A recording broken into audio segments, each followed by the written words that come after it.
Roobootii Akiimii. Yeroon ammaa kun yeroo guddinni teekinooloojii sadarkaa olaanaatti ce'e, yeroo wantoonni abjuu fakkaatan qabatamaadhaan raawwatamaa oolanidha. Dhalli namaa uumama kaanirraa maaliin adda ba'aa jedhamee yoo gaafatame, dandeettii yaaduu isaatiin jedhamee yoo deebifame deebii sirrii ta'aa ture.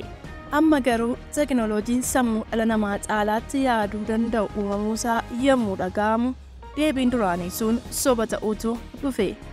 Garuu teekinooloojii kana kan uume dhala namaa ta'uusaa immoo irra deebitee yommuu yaadattu, deebiin jalqabaa sun dhugaa ta'a.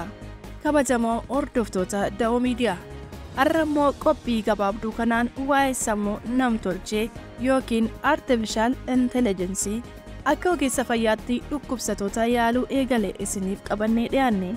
Aga xumuraatti nu waliin turaa jechaa chaanaala YouTube keenya subscribe erga gootanii booda adeemsa eegalla.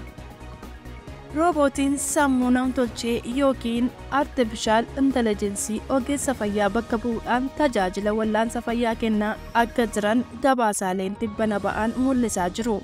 Torbanoota dura roobootiin kun dhukkubsattoota wallaanuuf gara hojiitti akka seenan erga ibsamee booda amma hojiitti seenuun isaanii gabaafameera. Roobootiiwwan Akiimii ta'an kun keessumaa gaaffilee dhukkubsattootaa keessummeessuu fi raawwii salphaa ta'e raawwachuudhaan hojii neersotaa dadhabsiisaa ta'e salphisuu akka danda'u tilmaamamaa tureera. Yaalii hospitaalaa Paarisitti taasifameen roobootiiwwan kun haga dokteeronni hojii isaanii kan biroo xumuranitti gaaffilee dhukkubsattootaarraa dhiyaataniif deebii kennu. Roobootiiwwan kun dhukkubsattoota waliin haasa'uu dabalatee gaaffii gaafachuu fi deebii kennuu irratti dhukkubsattoota keessummeessuun cinatti shaakalaa hafuura baafachuu yookiin argansuu irratti deeggarsa kan kennanidha. Doktoronni roobootii kunneen yeroo tokkotti haasawa dhukkubsattootaa fi neersotaa hedduu dhaggeeffachuu akka danda'an himama. Hospitaala Paaris keessatti dhukkubsattoota maanguddoota irratti yaaliin geggeeffame akka agarsiisutti roobootiin kunneen dhukkubsattoota gargaaruu, dhiphina isaanii salphisuu fi dhiibbaa hojjettoota narsii irratti mul'atu salphisuu danda'aniiru jedheera. Qorattoonni akka jedhanitti roobootiin kun kunuunsa fayyaa biyyaalessaa dabalatee eegumsa fayyaa keessatti hojii salphaa ta'e kan irra deddeebiidhaan raawwatamu raawwachuu keessatti murteessaa ta'uu danda'a. Akkasumas ogeessota fayyaa fi dhukkubsattoota gidduutti tuttuqaa qaamaa uumamuu danda'u hir'isuudhaan carraa dhukkubbii infekshinii fi dhukkuboota daddarboo biroo ni hir'isaa jedhameera. Akka gabaasni baatiiwwan muraasa dura Ingilizirraa ba'e tokko mul'isutti, roobootiin dhibee kaanserii hamaa ta'e adda baasuudhaan dokteerota durseera. Ogeeyyiin akka jedhanitti roobootiin kun qorannoo kaanserii harmaa dubartootaa irratti geggeeffamu ni fooyyessa. Teekinooloojiin roobootii kun malawwan kaanserii harmaa adda baasuuf itti fayyadaman akka dabalu yookiin guutuu kan taasisu akka ta'es himu.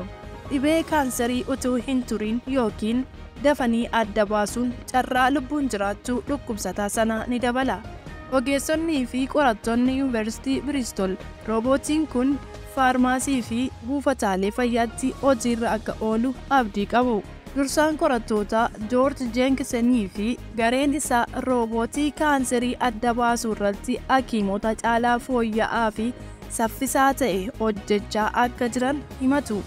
Akka Joorj jedhutti roobootiin kun tooftaalee hakiimonni itti fayyadamanii fi sammuu nam-tolchee fayyadamuun mallattoolee kaanserii namni adda baasuu hin dandeenye adda baasuu danda'a. Joorj roobootiin kun gara fuulduraatti kaanserii adda baasuuf gargaarsa guddaa akka ta'u abdii qabu ibseera. Kaanseriin harmaa dubartoota irratti baay'inaan kan mul'atu ta'us darbee dhiirota ni miidha. Kabajamoo hordoftoota keenya, utuu dhukkubsattanii mana yaalaa deemtanii kan isin yaalu roobootiidha utuu jedhame maaltu isinitti dhaga'ama? Tole jettumoo ni diddu laata? Biyya addunyaa irratti dhiibbaa guddaa uumuun beekamtuu fi guddoo taate Ameerikaa kutaa bulchiinsaa Filooriidaa keessa kan jiraattu dubartiin Saandiraa jedhamtu tokko dhukkubbiin garaachaa itti dhaga'amee gara hospitaalaa deemte. hospitaala sanatti qacaramee tajaajila baqaqsanii yaaluu irratti bobba'ee kan jiru roobootiin tokko Saandiraa wallaanuuf dirqama fudhateera. Hakiimiin roobootii ta'e kun utuu garaacha Saandiraa baqaqsee yaaluu dogoggora roobootiin kun uumeen harka isaatti lubbuu ishee darbuu gabaasni New York Post ni mul'isa. Dhaabbanni teknooloojii roobootii kana hojjetee hospitaalichatti gurgure Daavinci kan jedhamu himatamee dhibaa'ummaa roobootiin kun uumee fi qulqullinni oomisha roobootichaa gadi aanaa ta'uu isaatiif beenyaa akka kaffalu gaafatamee jira. Dhaabbatichi roobootii kana oomishe kun roobootichi dhukkubsattuu kanarratti dogoggora wal'aansaa uumuusaa ni beekaa kan jedhame yommuu ta'u, dhukkubsattuun kun lubbuun ishee utuu hin darbin dura yaala dabalataa akka argattuuf hospitaalichas ta'e dhukkubsattuu sana kan hin beeksifne ta'uusaa ibsameera. Roobootiin kun yeroo tajaajila baqaqsanii hodhuu kana raawwatu humna ibsaa hedduu akka fayyadame kan himamu yoo ta'u, sababa kanaan marrummaan qallaa dhukkubsattuu sanaa irratti miidhaa guddaa akka geessise beekameera. Haa ta'u malee dhaabbatichi itti gaafatamummaa isaa akka hin baane himama.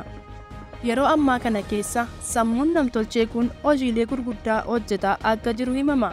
Haala salphaa ta'een hojii yeroo dheeraa fudhatu xumuruu danda'aa jira. Keessumaa sooftiweeriiwwan sammuu namtolchee kanaaf uumaman hojii namootaa salphisaniiru. Faallaa kanaatiin qaamonni teknooloojii kanaa dhimmoota balaa qabaniif dhimma itti ba'an jiraachuu akka malan akeekuudhaan babal'ina teknooloojii kanaatiif yaaddoo qaban ibsaa jiru. Yeroo dhiyoo keessatti teknooloojii namni uume kun sammuu namaatiin olitti yaaduu akka danda'u tilmaamama. Hojiileen artificial intelligence kanaan hojjetaman babal'atee wantoota dhalli namaa hojjetan hunda haguugee kan hojjechuuf jiru akka ta'e himama. Ogeessonni xiinsammuu fi qorattoonni ogummaa adda addaa uumamuun teknooloojii kanaa dhala namaa irratti balaa akka qabu himaa jiru. Akkasuma kanneen teknooloojii kana deeggaranis hedduudha. Warri morman hojii dhabaan akka baay'atu taasisaa jedhanii yommuu ibsan, warri deeggaran immoo hojii salphisaa ni ariifachiisaa jedhanii himu. Teknooloojiin kun garuu yeroo ammaa kana sadarkaa hundaatiif ogummaa mara irratti babal'atee hojiirra oolaa jira. Kabajamoo hordoftoota keenya, qophii gabaabduu kanarraa waan xiqqoo tokko akka hubattan hin shakku. Chaanaalii YouTube keenya subscribe gochuudhaan maatii ta'aa. Qophii biraatiin walitti deebinaa. Nagaan nuuf tura.